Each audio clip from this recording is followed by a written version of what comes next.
starting the chapter of elementary decision theory. As the name suggests, the middle word is decision. When you are taking decision, when you require decision. So, if you think whenever you have various options available, when you have different options available, in that case only you require decision. If you don't have any option, then this concept is useless. So, in decision theory, we are assuming that there is a decision maker. A decision maker has various type of options available, and the decision maker is selecting the best option from the various alternative options. These options are also known as actions, or in decision theory they are known as acts. So, in any decision problem discussed in statistics, there are always different acts, or you can say actions. What are actions? Actions are the various alternatives available to the decision maker. To illustrate, I written this example over here. Here a shopkeeper has two alternative actions available. Either he can sell coffee or he can sell ice cream. So here two different options available, and these actions are known as acts. Generally, acts are denoted by A1, A2 up to AN. These acts are generally denoted by A1, A2 up to AN. So you can denote this by A1 and A2. Okay.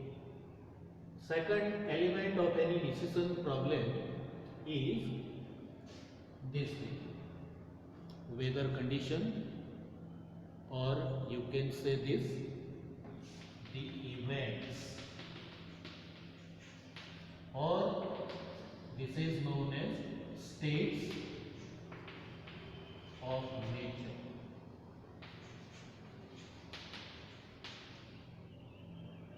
What is state of nature? The things which are not under control of the decision maker are known as state of nature. Or you can say the future events. The future events which are not under control of the decision maker.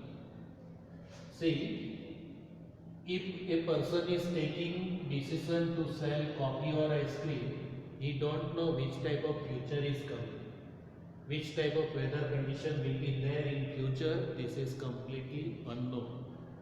Whether the weather will be cold or hot, he don't know these things. So this type of things are known as states of nature, or you can say events. And these events are generally denoted by E1, E2 and so on up to you can say EM. So these are the factors which are not under control of the decision maker. Now, the third element of any decision problem is a payoff. These numbers are known as payoff.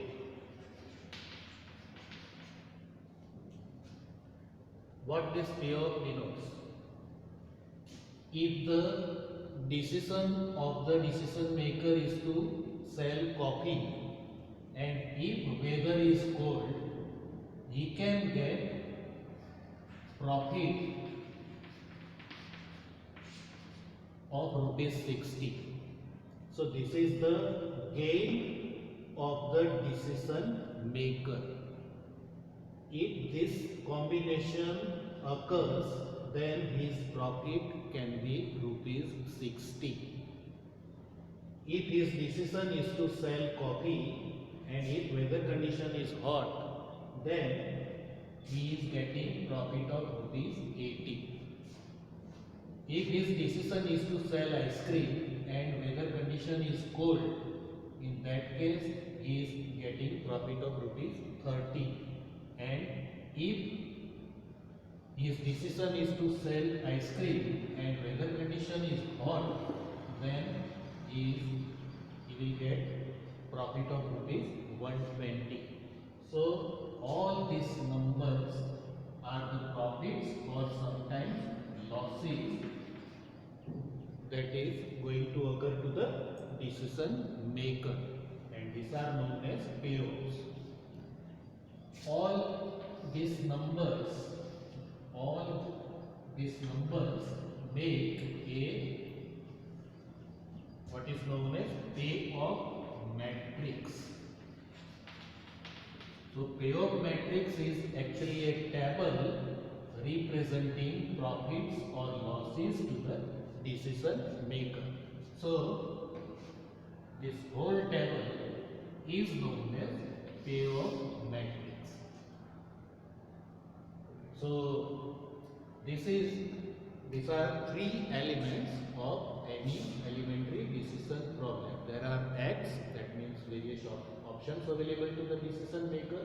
There are events, that means the factors which are not under control of the decision maker, and there is payoff matrix. Thank you. We will continue. Thank you. Now friends, decision making can be classified in three different parts. If your decision problem looks like this, then this decision problem can be classified into three different categories. First is decision making under certainty. What is meaning of certainty? Certainty means you are certain about the future event. You are certain about the future event. Then this criteria or situation is known as decision making under certainty. Certainty means you are certain, and in case of certainty, decision making problem becomes quite easy. See how, if you are certain that the weather is going to remain cold in the future, you are certain about future that the weather condition will be cold. In that case, your decision process will become easy, because if you know that this will be the weather condition, then obviously you will not think about the payoffs of second event. If you know that in future the weather condition is going to be hot, then your decision making process will become simple, because now you are 100% sure that the future event is of hot weather, and if you sell ice cream, then you are going to get profit of rupees 120. So this type of decision making, when you are certain about the future event, in this condition, decision making is known as decision making under certainty. And you can observe that under certainty, decision making will become quite simple. Next criteria is decision making under uncertainty. Decision making under uncertainty.